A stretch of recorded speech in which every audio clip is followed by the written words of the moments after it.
¿Alguna vez has sentido que tu vida está en pausa? ¿Que estás caminando en círculos, atrapado en un desierto personal mientras el mundo avanza sin ti? Has orado, has trabajado, has tenido fe, pero la tierra prometida, ese sueño, esa sanación, esa paz, parece alejarse cada vez más. Este sentimiento no es nuevo, es un eco ancestral, un susurro que atraviesa milenios, y su máxima expresión se encuentra en una de las historias más desconcertantes de la fe, el viaje de Moisés y el pueblo de Israel. Un viaje que debería haber durado unas pocas semanas, pero que se extendió por 40 años. Hoy nos sumergimos en el corazón de esta espera, y te hago estas preguntas. 1. ¿Por qué Dios, en su omnipotencia, permitiría una demora tan agónica? 2.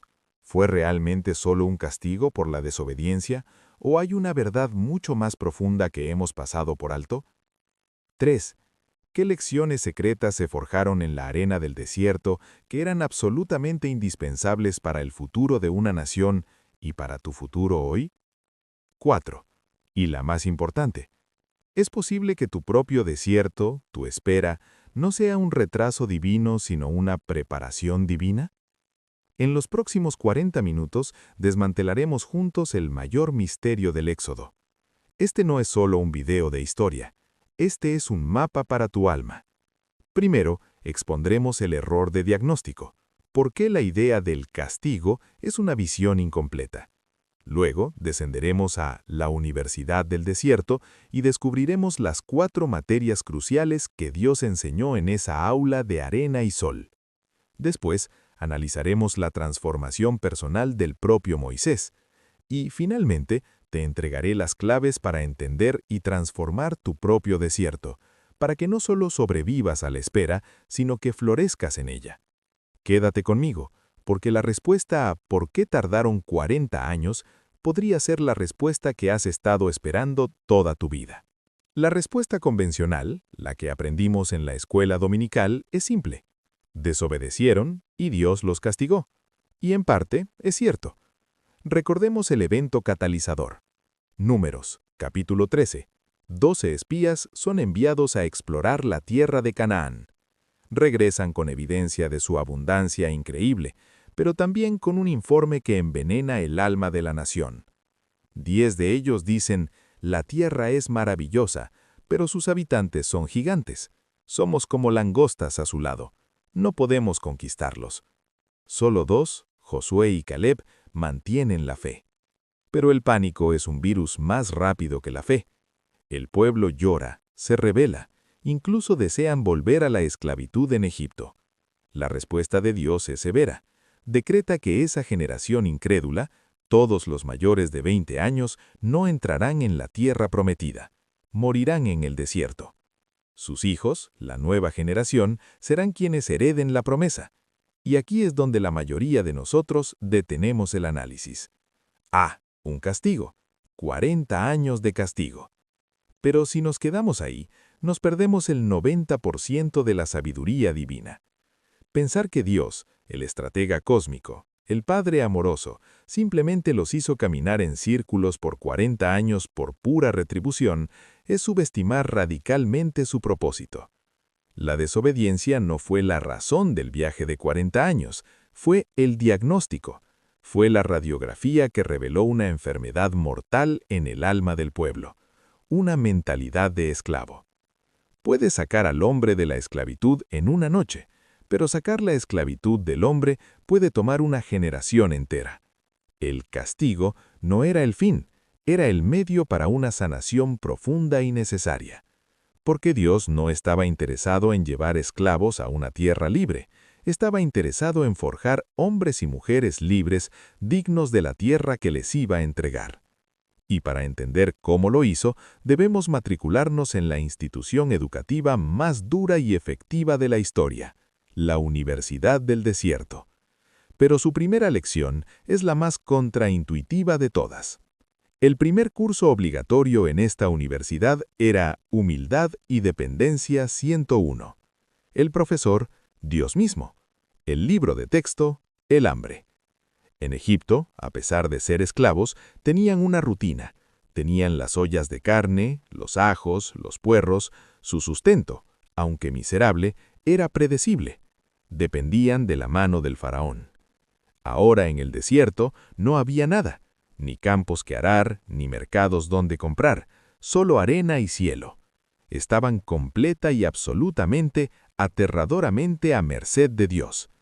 Y es en ese vacío donde Dios introduce uno de sus milagros más profundos y sostenidos, el maná. La palabra hebrea para maná literalmente significa ¿qué es esto? No sabían lo que era. Era un misterio comestible. Cada mañana, sin falta, aparecía, suficiente para ese día y nada más. Si intentaban acapararlo, se llenaba de gusanos y apestaba, excepto el sexto día, cuando debían recoger una doble porción para el Shabbat. ¿Entienden la genialidad de esta pedagogía divina? Primero, les enseñó a vivir en el presente. No podían depender de las reservas de ayer ni acumular para mañana. Su única opción era confiar en la provisión de hoy. Esto destruye la ansiedad del futuro y la autosuficiencia del pasado. Es la encarnación del «danos hoy nuestro pan de cada día». Segundo, les enseñó obediencia en lo pequeño. La regla era simple: recoge solo lo del día. Una instrucción diaria que forjaba el músculo de la obediencia, preparándolos para leyes más complejas. Tercero, y más importante, cambió su fuente de dependencia. Ya no miraban al faraón ni a sus habilidades, sino hacia el cielo. Cada amanecer era un recordatorio tangible. Tu vida no depende de tu esfuerzo, sino de mi fidelidad. En nuestros desiertos modernos, el maná toma otras formas. Puede ser esa llamada inesperada con una oferta de trabajo cuando las cuentas aprietan, la palabra de aliento de un amigo en el día más oscuro, la fuerza inexplicable para levantarte de la cama cuando enfrentas una enfermedad. Dios sigue proveyendo el pan de cada día para que aprendamos que nuestra seguridad no está en nuestra cuenta bancaria, ni en nuestro estatus, sino en su mano constante. La primera lección estaba clara. Antes de poseer la tierra, debían entender quién era el verdadero dueño de todo. Pero la dependencia sin orden es caos, y eso nos lleva a la segunda materia. Un pueblo que solo sabe depender, pero que no tiene orden interno, es una turba, no una nación. La segunda materia fundamental fue ley y orden divino. El campus, el monte Sinaí. Durante 400 años en Egipto, su identidad se había erosionado. Eran esclavos hebreos, definidos por su opresor. No tenían leyes propias, ni gobierno, ni un centro moral. Eran un pueblo sin esqueleto. En el Sinaí, Dios les da una constitución divina, los 10 mandamientos y el resto de la ley mosaica. Esto es mucho más que una lista de «no harás». Es la arquitectura de una nueva sociedad. Es la revelación del carácter de Dios. Piénsalo. Por primera vez, se les enseña cómo relacionarse con Dios, los primeros mandamientos, y cómo relacionarse entre ellos, los últimos. Se establecen principios de justicia, de higiene, de economía, de adoración. Se les da un propósito colectivo a través de la construcción del tabernáculo, un pedazo de cielo en medio del desierto. La palabra hebrea para ley es Torah, que no significa regla, sino enseñanza o instrucción. Dios no les estaba poniendo una camisa de fuerza, les estaba dando el manual de instrucciones para la libertad. La verdadera libertad no es la ausencia de reglas, es tener las reglas correctas que te permiten florecer. Los 40 años fueron el tiempo necesario para que estas leyes pasaran de ser una tablilla de piedra a ser el ADN cultural de la nación. Una generación entera creció sin conocer otra ley que la de Dios. Aprendieron a resolver disputas según la Torá, a celebrar las fiestas ordenadas por Dios, a organizar su campamento alrededor de la presencia de Dios en el tabernáculo. Hoy, en nuestros desiertos personales, Dios a menudo usa el tiempo de espera para reescribir las leyes de nuestro corazón. Nos muestra patrones de conducta tóxicos, relaciones que violan sus principios, ídolos que hemos puesto en su lugar. La espera se convierte en un Sinaí personal, donde Él nos da los mandamientos para nuestra propia tierra prometida: el perdón, la integridad, la generosidad, la disciplina. Estaban aprendiendo a depender de él y a vivir según sus reglas. Pero una nación necesita más que sustento y leyes. Necesita aprender a luchar. La tercera materia en el currículum del desierto era entrenamiento militar y de fe, porque la tierra prometida no iba a estar entregada en una bandeja de plata. Estaba ocupada por enemigos feroces. La generación que salió de Egipto tembló ante la idea de luchar. La nueva generación debía ser forjada en la batalla. El desierto no fue un paseo pacífico, fue un campo de entrenamiento militar intermitente. Enfrentaron a los amalecitas, al rey de Arad, a Sehón, rey de los amorreos, y a Og, rey de Basán. Cada batalla era una lección práctica.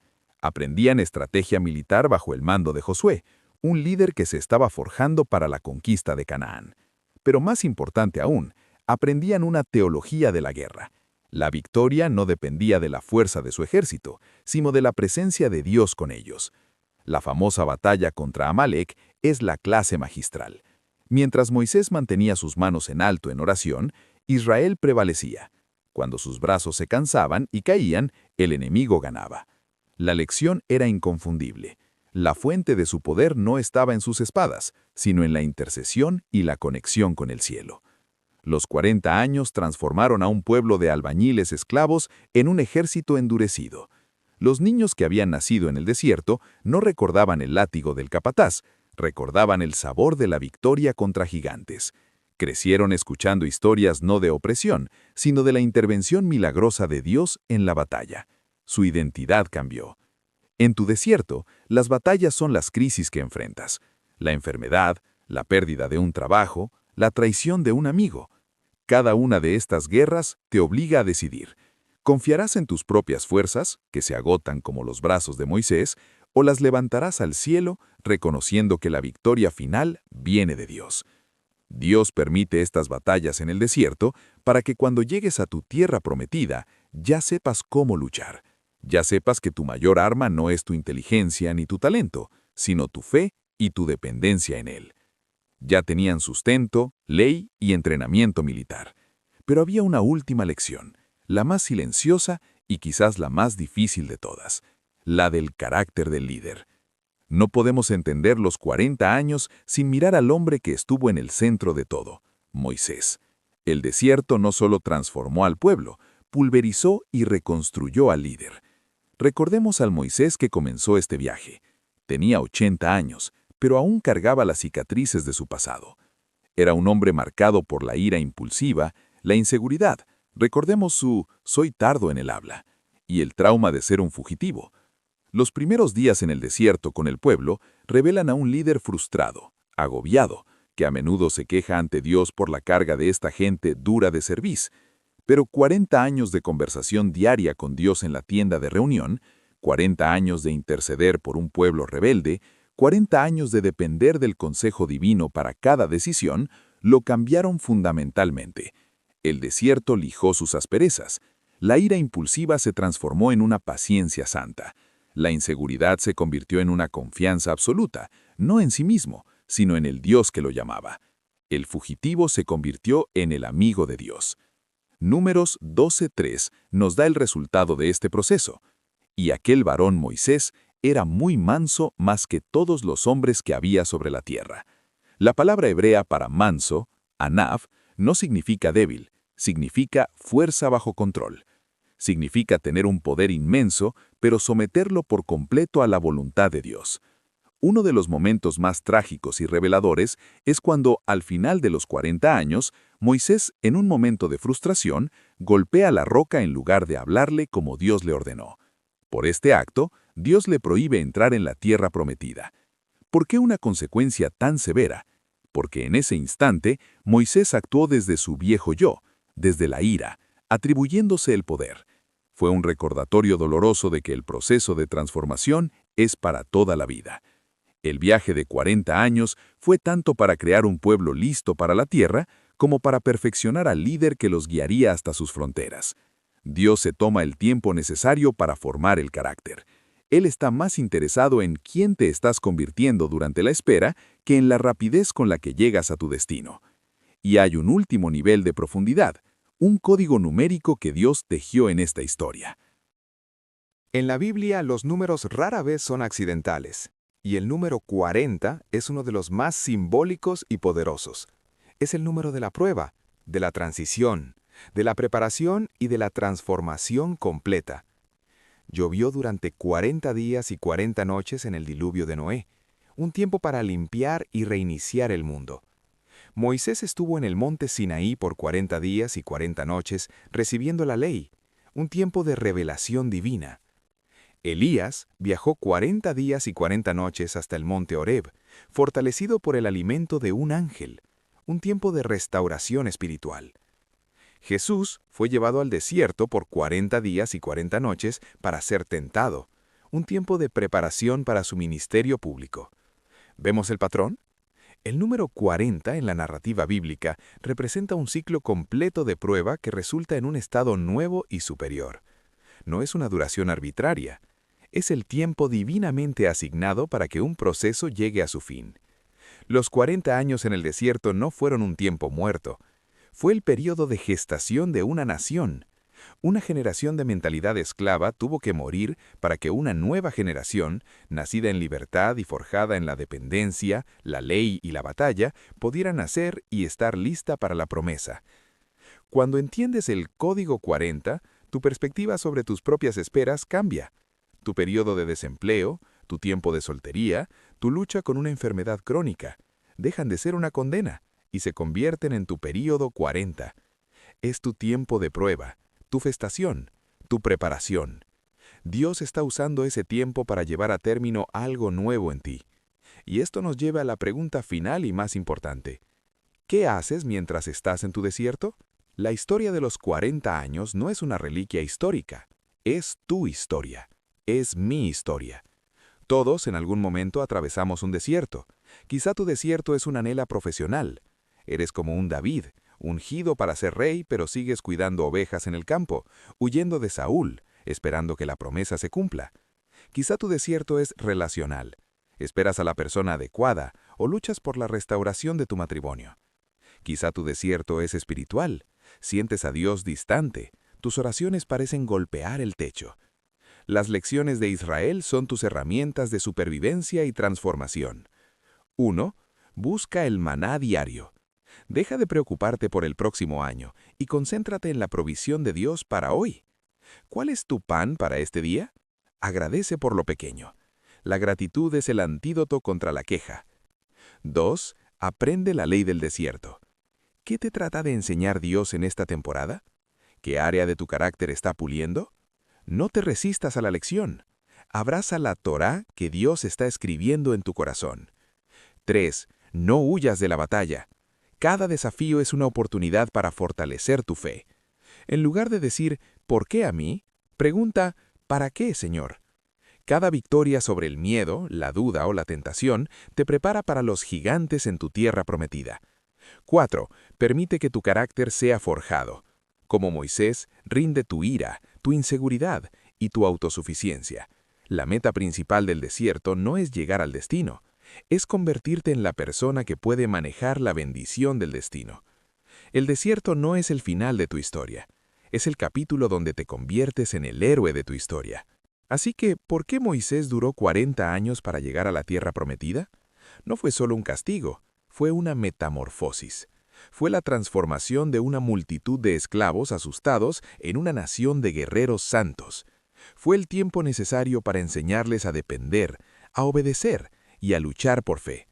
Fue el crisol que purificó el corazón de un líder y el alma de un pueblo. Dios no tenía prisa.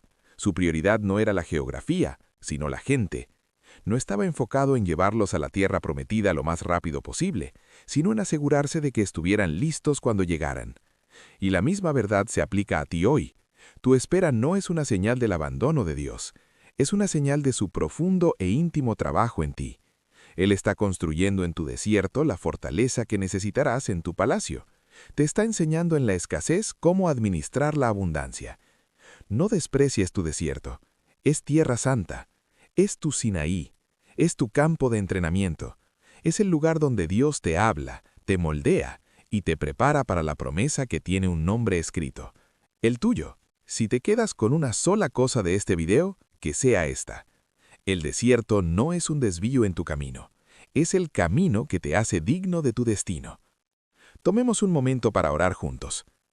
Padre Celestial, en tu infinita sabiduría, nos enseñas que cada desierto tiene un propósito. Ayúdanos a abrazar nuestras esperas con fe, confiando en que estás forjando en nosotros un carácter que nos hará dignos de la tierra prometida que tienes para cada uno. Que nunca perdamos la esperanza en tu perfecto tiempo. Amén. Si este mensaje ha resonado en tu corazón, te invito a formar parte de nuestra comunidad. Suscríbete al canal Una Gota de Inspiración y activa la campana para no perderte ninguno de nuestros viajes al corazón de la fe. Y en los comentarios nos encantaría leer tu experiencia. ¿Cuál es el maná que Dios te ha dado en tu desierto personal? Compartir tu historia puede ser la gota de inspiración que alguien más necesita hoy. En nuestro próximo video daremos un salto en la historia. Después de siglos de espera y profecía, un hombre sale del desierto para cambiar el mundo para siempre. Exploraremos los primeros días de su obra, los milagros que desafiaron la lógica y las palabras que partieron la historia en dos. No te pierdas El comienzo del fin, el ministerio público de Jesús.